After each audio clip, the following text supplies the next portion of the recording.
السلام علیکم ورحمۃ اللہ وبرکاتہ۔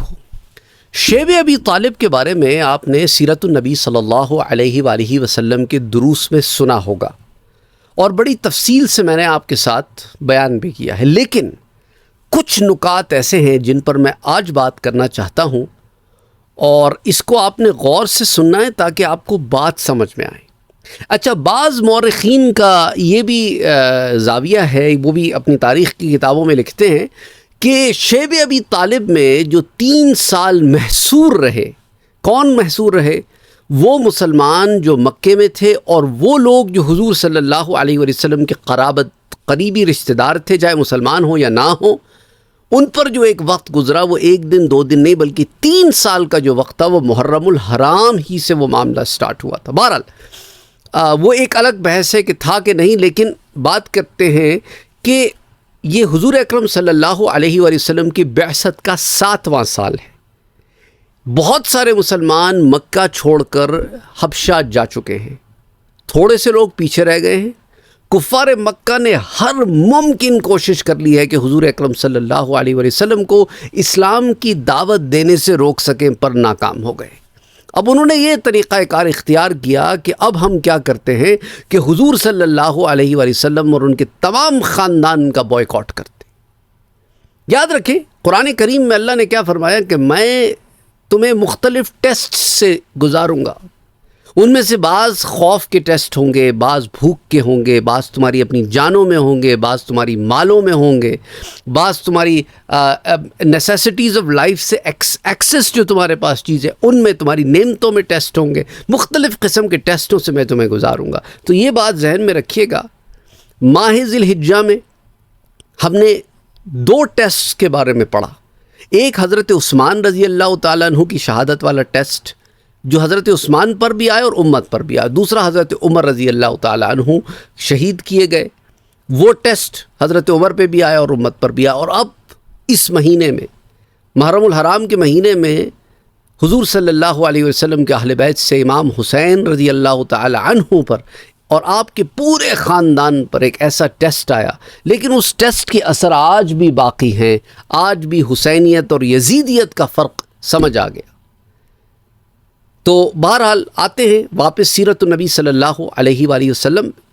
ہم بات کر رہے ہیں اوائل 680، اب سے 1400 سال قبل، اور اس وقت مکے والوں نے بائیکاٹ کیا مسلمانوں کا اور ان تمام لوگوں کا جو حضور صلی اللہ علیہ وآلہ وسلم کے قریبی تھے۔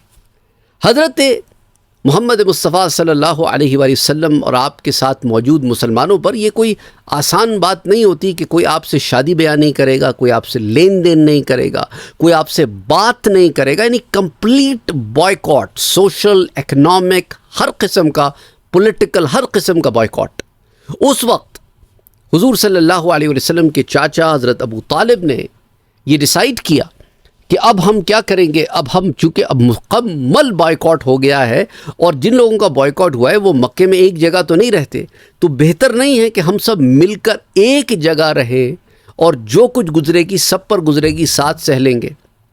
تو سارا خاندان کو لے کر حضرت ابو طالب جو ہے ان کو وراثت میں ایک جگہ ملی تھی جس کا نام تھا شعب ابی طالب۔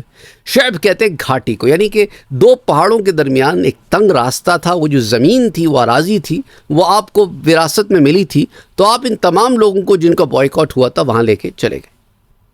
اب وہاں پر ہوا کیا کہ حضور اکرم صلی اللہ علیہ وآلہ وسلم کی جان کو خطرہ، کیونکہ قریش نے یہ انتظام کیا تھا کہ قریش میں سے نہیں، باہر والا کوئی بھی آ کر حضور صلی اللہ علیہ وآلہ وسلم کو اگر شہید کرے تو اس کے لیے انہوں نے کوئی معاملات کر کے رکھے تھے۔ تو حضرت ابو طالب نے یہ معاملہ کیا کہ حضور اکرم صلی اللہ علیہ وآلہ وسلم کو ہر روز رات کو الگ الگ جگہوں پر سلاتے، اور جس جگہ پر حضور سوتے صبح وہاں نہ ہوتے، کیونکہ رات کو کیا ہوتا جب سب سو جاتے تو حضرت ابو طالب کبھی حضور کی جگہ خود سو جاتے، کبھی اپنے کسی بیٹے کو سلا دیتے، کبھی کسی اور کو سلا دیتے، تو حضور کی جگہ بدل دی جاتی، اس لیے تاکہ حفاظت کا انتظام رہے۔ اب اس زمانے میں کھانا بھی ختم ہو گیا، صحابہ کرام پتے ابال کے کھا رہے ہیں، اب جانوروں کی کھال ابال کے اسے پیا جا رہا ہے. ایک عجیب معاملہ ہے. اور یہی وہ زمانہ ہے جس کے بارے میں بعض لوگوں کا یہ خیال ہے کہ میل نیوٹریشن اینڈ اولڈ ایج دونوں فیکٹرز کی وجہ سے حضرت ابو طالب بہت ویک ہو گئے اور حضرت خدیجۃ الکبریٰ رضی اللہ تعالی عنہا بھی بہت ویک ہو گئی، اور نتیجتاً 3 سال کے محصوری سے واپس نکلنے کے ودن فیو منتھس دونوں کا انتقال ہو گیا. اللہ بہتر جانتا ہے، کسی کتاب میں نے تو یہ بات نہیں پڑھی کہ اس ریزن کی وجہ سے میل نیوٹریشن اینڈ اولڈ ایج اور پھر یہ سارا کچھ کہ 3 سال ایک ایسی زندگی گزاری جو ساری زندگی نہیں گزاری، اور جہاں آپ کو قوت و توانائی کی اور دیکھ ریکھ کی ضرورت ہوتی ہے وہاں آپ نے ایک ایسی زندگی گزاری، نتیجتاً آپ میں جو قوت مدافعت ہے، جو فائٹنگ ہے ڈیزیز سے اور مختلف چیزوں، بہت ویک ہو گیا اور پھر بیمار ہوئے اور اسی بیماری میں انتقال ہو گیا. اللہ بہتر جانتا ہے، لیکن بعض لوگوں کا اس طرف رجحان گیا ہے تو میں نے کہا کہ میں اس کو بھی یہاں ڈسکس کرتا چلوں. آہستہ آہستہ ان پوائنٹس کی طرف آ رہا ہوں جن کی وجہ سے میں نے ریکارڈ کیا ہے، تو کچھ بیچ میں بھی آپ کو پوائنٹس دیتا چلا جا رہا ہوں. آپ میں سے کچھ لوگ بےتاب ہو رہے ہوں گے کہ اسے آگے لے کے چلیں. دیکھیں آگے انشاءاللہ لے کے چلیں گے، کیونکہ یہ سفر کس کا ہے؟ میری ٹی شرٹ غور سے پڑھیں، صبر.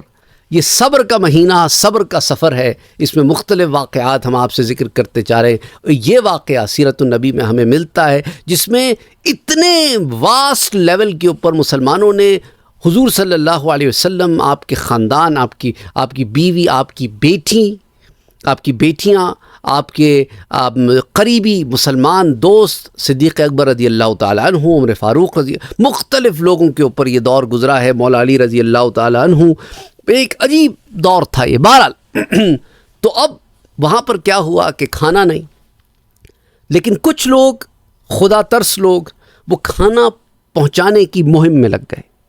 ان میں ایک شخص تھا، بنو عامر سے اس کا تعلق تھا. نام تھا اس کا ہشام بن عمر بن ربیعہ.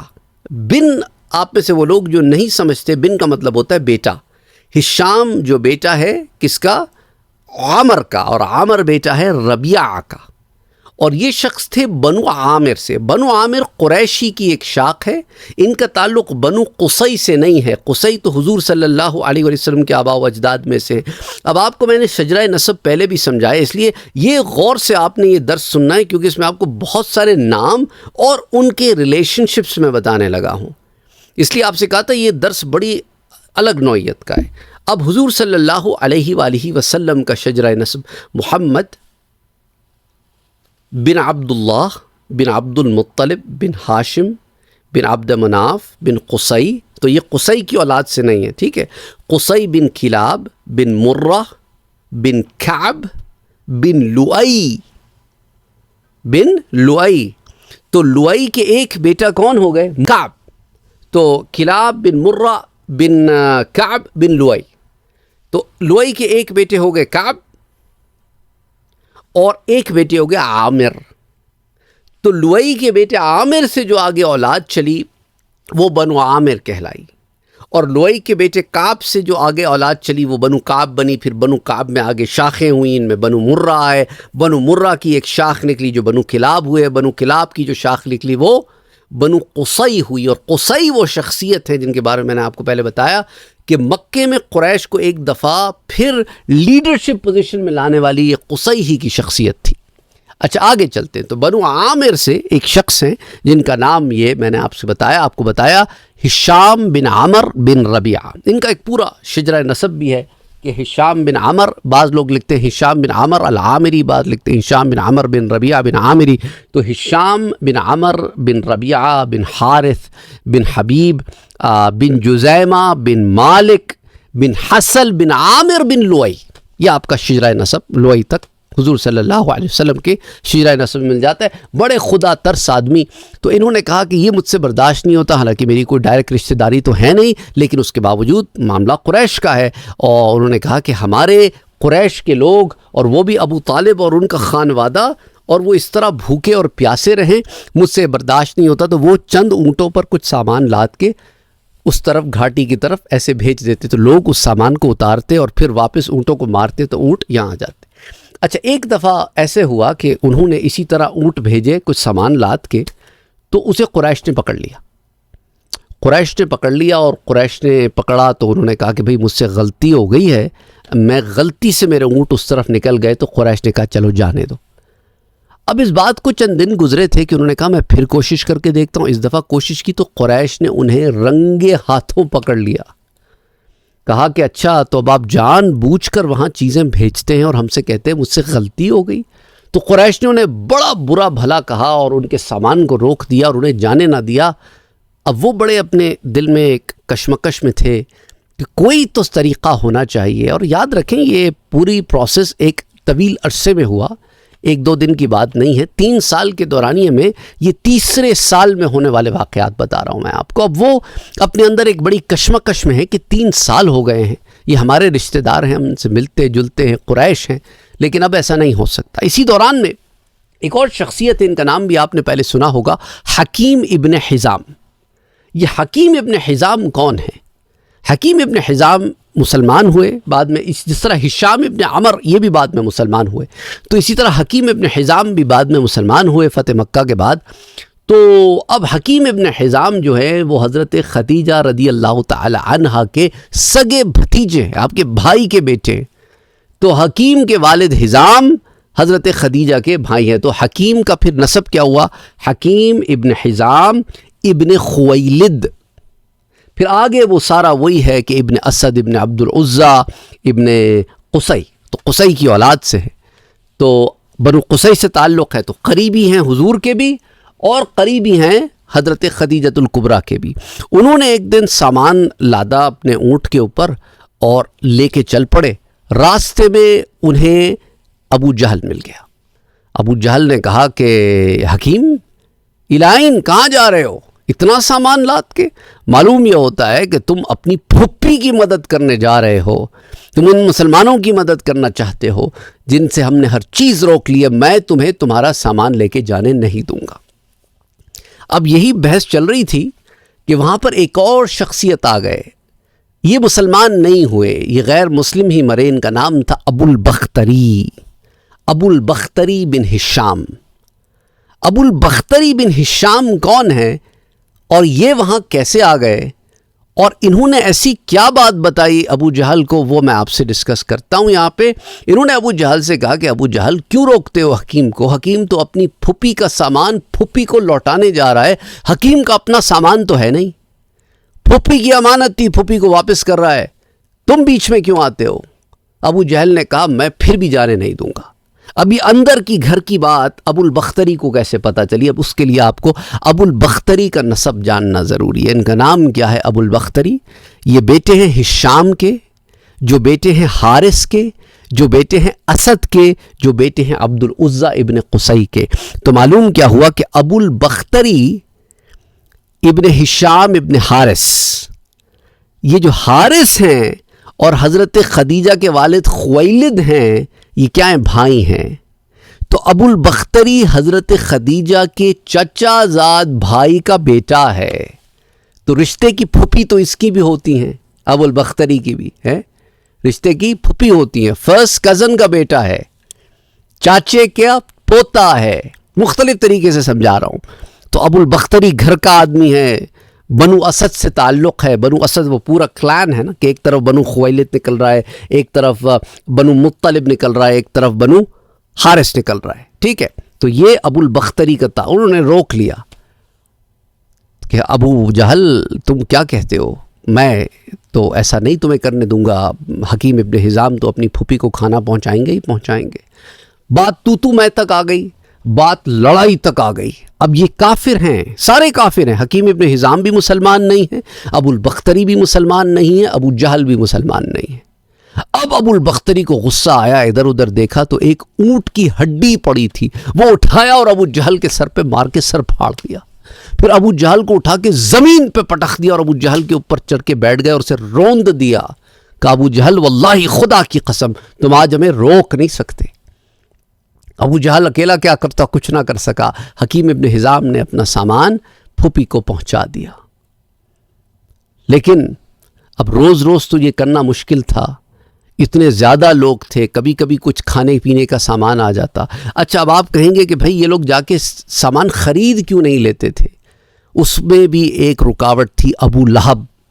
ابو لہب نے جب انہوں نے معاہدہ سائن کیا نا کہ ہم حضور کے ساتھ جو مسلمان ہیں اور حضور کے خاندان والے ان سب کا بائیکاٹ کرتے ہیں، تو ابو لہب نے کہا، ابو سفیان، ابو جہل، عتبہ، عتیبہ، شیبہ، ساروں کو کہا کہ بھائی میں تو تمہاری ہی طرف ہوں، میرا اس خاندان سے کوئی لینا دینا نہیں، میں تو محمد مصطفیٰ کی حفاظت کا بھی روادار نہیں ہوں، تم چاہو تو انہیں لے لو. اس طرح کا مائنڈ سیٹ ہے ابو لہب کا. تو اس کے اوپر تو کوئی مسئلہ نہیں تھا. تو اس نے کیا کیا، وہ مکے کے باہر جا کر دیکھتا کوئی قافلہ آ رہا ہے تو انہیں روک لیتا، انہیں کہتا کہ دیکھو تم نے سامان ان لوگوں کو نہیں بیچنا ہے، جو نقصان ہوگا مجھ سے پیسے لے لینا، اور ان کو اتنے بڑھ کے دام بتاؤ کہ افورڈ نہ کر سکے. اب 1 روپے کی چیز کو وہ کہتے 20 روپے کی ہے، تو اتنا مہنگا کوئی خرید نہیں سکتا تھا. یہ واپس آ جاتے، پھر وہ اپنا سامان لا کے مکے میں بیچتے اور یہ اسے خرید لیتے. تو یوں ان کے لیے تجارت کرنا، کسی سے سامان خریدنا، سارا کچھ بند ہو گیا، اور مکے کے دکاندار انہیں سامان ہی نہیں بیچتے. اب کیا کریں، کہاں سے معاملہ چلے؟ آپ دیکھ رہے ہیں کوئی ایک مشکل ہے، مشکل پہ مشکل. اب یہ وہ وقت ہے کہ وہ آدمی، آپ کو نام ہے ہشام بن عمر بن ربیعہ، کون سے قبیلے سے تعلق ہے؟ بنو عامر سے ان کا تعلق ہے، اور وہ اولاد لوئی ہیں. تو اب وہ کیا کرتے ہیں، وہ سوچتے ہیں کہ کوئی نہ کوئی طریقہ تو ہونا چاہیے کہ انہیں بچایا جا سکے. اب وہ لوگوں کو ڈھونڈنا شروع کرتے ہیں کہ کون آدمی ہوگا جس سے میں بات کروں کہ یار یہ معاہدہ ختم کر دیں. ایک آدمی ان کے ذہن میں آیا، بڑا امپورٹنٹ آدمی، جن کا نام تھا زہیر ابن ابو امیہ. اچھا، یہ آدمی اتنے امپورٹنٹ کیوں ہو گئے؟ یہ آدمی جو ہیں باپ کی طرف سے تو بنو مخزوم سے تعلق رکھتے ہیں، اور بنو مخزوم ابو جہل کا قبیلہ، بڑا مضبوط قبیلہ ہے، اور یہ وہی قبیلہ جس میں خالد ابن ولید بھی ہیں. خالد ابن ولید تو اس وقت بہت جوان تھے، بچے تھے، جو بھی تھے، لیکن ان کے والد جو ہے ولید ابن مغیرہ، بڑا اسٹرانگ قبیلہ تھا یہ. تو انہوں نے اس آدمی کو ان کو کیوں چنا؟ کیونکہ ان کی ماں عاتقہ حضور کی پھوپھی ہیں، صلی اللہ علیہ وسلم کی پھوپھی ہیں. تو ننیال ان کا حضور سے ملتا ہے، اور ددیال ان کا ادھر بنو مخزوم سے ملتا ہے. بڑے اسٹرانگ آدمی ہیں پولیٹیکلی. اپروچ کیا انہیں کہ دیکھو زہیر، میں چاہتا یہ ہوں کہ ایسا ایسا معاملہ ہو کہ یہ جو ہم ایک پیکٹ کر بیٹھے ہیں اور اپنے ہی خاندان والوں کے خلاف کر بیٹھے ہیں، یہ ختم ہو جائے. زہیر نے کہا بات تو ٹھیک ہے، پر ہوگا کیسے؟ میں اکیلا تو نہیں کر سکتا. انہوں نے کہا کوئی بات نہیں، میں بھی ہوں، ہم 2 لوگ ہیں. اس نے کہا کہ نہیں یار، 2 لوگ کافی نہیں ہیں ہشام، 2 لوگ کافی نہیں ہیں، اور بھی لوگ ہونے چاہیے. تو انہوں نے کہا، ہشام نے کہا اچھا میں دیکھتا ہوں. اب یہ کیا کیا، یہ اب گئے کسی اور شخص کی تلاش میں، اور ان کو سمجھنے کے لیے پھر آپ کو میں ایک دفعہ پھر فیملی ٹری میں لے چلتا ہوں. حضور اکرم صلی اللہ علیہ وآلہ وسلم بیٹے عبداللہ کے عبداللہ بیٹے ہیں، عبد المطلب کے وہ بیٹے ہیں، ہاشم کے وہ بیٹے ہیں، عبد مناف کے، اور عبد مناف بیٹے ہیں قصی کے. اب عبد مناف ہی پہ آپ فوکس رکھیں.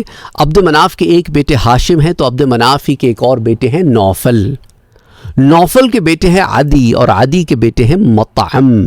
یہ مطعم ابن عدی وہی ہیں کہ جب حضور صلی اللہ علیہ وسلم طائف سے واپس آ رہے تھے تو کوئی مکے والا انہیں مکے میں داخل نہیں ہونے دیتا تھا، کوئی پروٹیکشن نہیں دیتا تھا. یہ مطعم ابن عدی تھے جو کافر ہی مرا، لیکن انہوں نے اس وقت آگے بڑھ کر حضور کو پروٹیکشن دی، اور حضور نے ان کی پروٹیکشن میں طواف کعبہ کیا.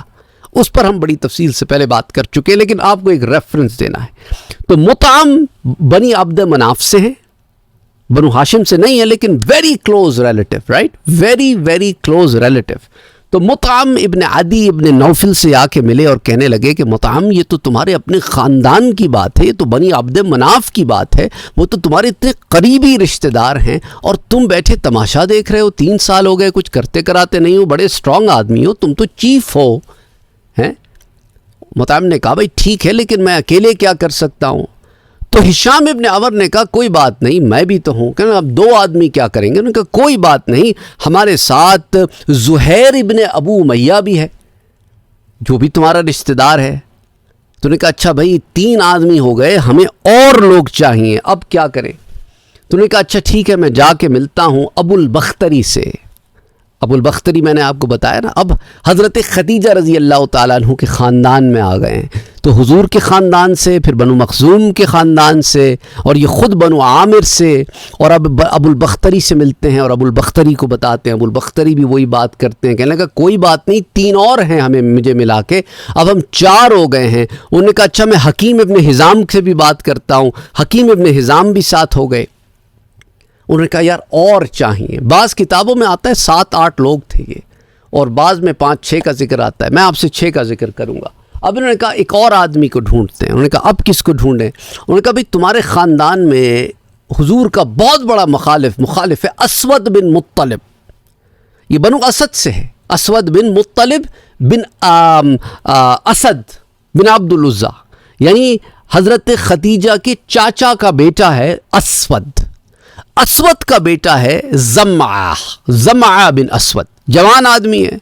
زمعہ بن اسود جو ہیں ان کے پاس یہ پہنچے، ان کے والد صاحب اسلام کے بہت بڑے دشمن ہیں، مخالف ہیں، اور یہ حضرت خدیجہ کے چاچے کا بیٹا ہے، چاچے کا پوتا ہے۔ جسی طرح ابو البختری ایک چاچے کا پوتا ہے، تو یہ دوسرے چاچے کا پوتا ہے۔ تو ابو البختری ہشام ابن حارث، ابو البختری بن ہشام ابن حارث، تو یہ جو ہیں یہ زمعہ بن اسود بن مطلب، اور حضرت خدیجہ کے والد خویلد، تو خویلد، مطلب اور حارث یہ بھائی ہیں۔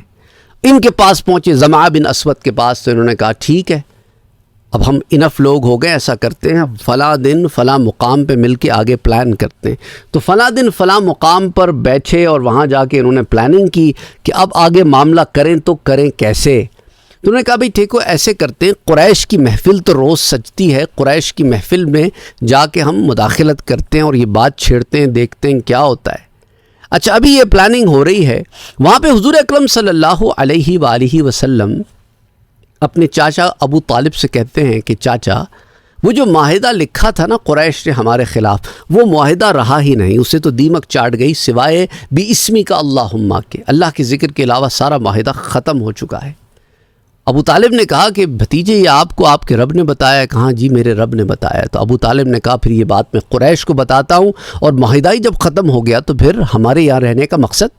تو ابو طالب یہاں سے چل پڑے اور وہاں اگلے دن یہ پلاننگ کر کے آئے کہ زہیر جو کہ ایک بڑی ہی امپورٹنٹ شخصیت ہے، ایک طرف بنو مخزوم سے تعلق ہے، ابو جہل کچھ نہیں بولے گا، دوسری طرف ان کا تعلق حضور کے خاندان سے، عاتقہ کے بیٹے ہیں، تو ابو لہب کچھ نہیں بولے گا کیونکہ ابو لہب تو ماموں ہے۔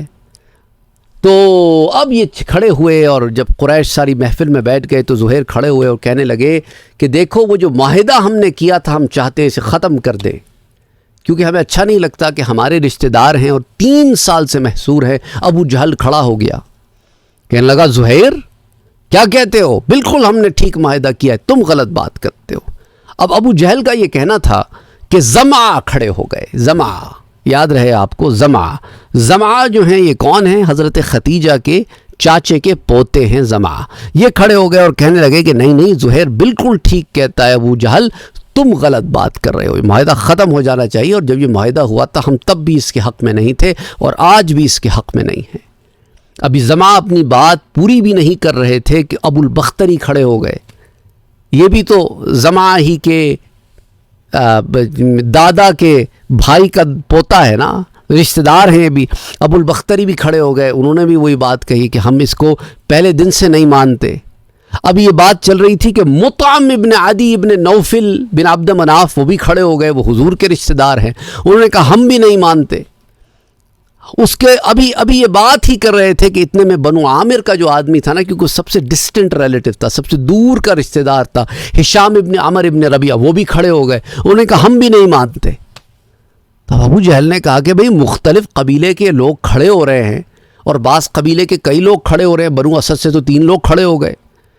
میں کہا یہ کیا معاملہ ہے؟ انہوں نے کہا کہ ضروری تم لوگوں نے مل کے کوئی سازش کی ہے کہ آج تم نے یہ کرنا ہے اور اس لیے تم کھڑے ہو گئے، میں تم لوگوں کی اس رائے کو نہیں مانتا۔ ابھی یہ بات چل رہی تھی کہ فجا ابو طالب جو سائیڈ پہ کھڑے تھے سامنے آئے، کہنے لگے، کہا کہ دیکھو وہ جو معاہدہ تھا نا ہمارے تمہارے درمیان، اب اس کو ختم کرو۔ اچھا، ابو جہل نے جب ابو طالب کو دیکھا تو کہنے لگا معلوم یہ ہوتا ہے کہ تم اپنے بھتیجے کو ہمیں دینے آئے ہو، مان گئے ہو 3 سال میں ہیں۔ ابو طالب نے کہا بات یہ نہیں ہے ابو جہل، معاہدہ لے کر آؤ پھر بات کریں گے۔ ابو جہل نے کہا اچھا معاہدہ مانگتے ہو؟ تو ادھر زہیر کھڑے ہو گئے، کہتے ہیں میں لے کے آتا ہوں معاہدہ۔ وہ تو چاہتے تھے کہ معاہدہ آئے اور اسے وہ پھاڑ کے پھینک دے۔ تو اب وہ جب معاہدہ لے کے آئے تو ابو جہل نے کہا کھولو۔ معاہدہ کھولا گیا تو ابو طالب نے کہا میرے بھتیجے نے مجھے اس کی خبر دی کہ تمہارے معاہدے میں سے بچائی کچھ نہیں سوائے اللہ کے نام کے۔ تو ابو جہل نے جب غور سے دیکھا تو واقعی وہ تو پورا پیپر اڑ گیا تھا، سارا کی ساری جتنی لکھائی تھی سب دیمک چاٹ گئی تھی، سوائے بھی اسمی کا اللہم کے، بچائی کچھ نہیں پیچھے۔ اب ابو جہل ادھر ادھر دیکھنے لگا، اس کے پاس چارہ کوئی نہیں تھا۔ ادھر زہیر اور زمعہ اور ابو البختری اور مطعم اور ہشام ابن عمر اور حکیم ابن حزام، انہوں نے کہا کہ ابو جہل جب معاہدہ رہا ہی نہیں تو وہ محصور کس بات پہ رہے؟ ابو طالب نے بھی یہی بات کہی اور قریش اس پہ راضی ہو گئے کہ محصور ختم کر دیا جائے اور یہ لوگ واپس مکے اپنے اپنے گھروں میں آ جائیں۔ ہم نے تو آدھے گھنٹے میں اسے ڈسکس کر لیا۔ میں آپ کو تفصیل سے اس لیے بتانا چاہ رہا تھا کہ آپ کو یہ سارے ریلیشن شپس بھی ساتھ میں سمجھ میں آتے رہیں۔ ایک لمحے کو سوچے کہ وہ کیسا زمانہ ہوگا۔ آج ہمارے پیارے کوئی کشمیر میں، کوئی فلسطین میں، کوئی سیریا میں، کوئی یمن میں، کوئی مختلف اور علاقوں میں، کوئی برما میں، مختلف تکالیف سے دوچار ہیں۔ اللہ ان کے لیے آسانیاں پیدا فرمائے، لیکن یاد رکھو یہ سفر ایسا سفر ہے کہ اس میں مصائب ہیں، تکالیف ہیں، پر آخر میں کامیابی ہے۔ اللہ سبحانہ و تعالی سب کی مشکلوں کو اور پریشانیوں کو آسان فرمائے، آمین۔ اللہم صلی علی محمد وعلی آل محمد صلی اللہ علیہ وسلم۔ حضور اکرم صلی اللہ علیہ وسلم کی سیرت مطہرہ سے متعلق اس درس کو آپ خود بھی سنیں اور اپنے دوست احباب رشتہ داروں تک بھی اسے پہنچائیں، تاکہ زیادہ سے زیادہ لوگ ہمارے پیارے نبی صلی اللہ علیہ وسلم کی سیرت کے بارے میں جان سکے، ان واقعات کو جان سکے۔ اللہ سبحانہ و تعالی ہماری محنتوں کو قبول فرمائے، آمین۔ اللہم صلی علی محمد وعلی آل محمد۔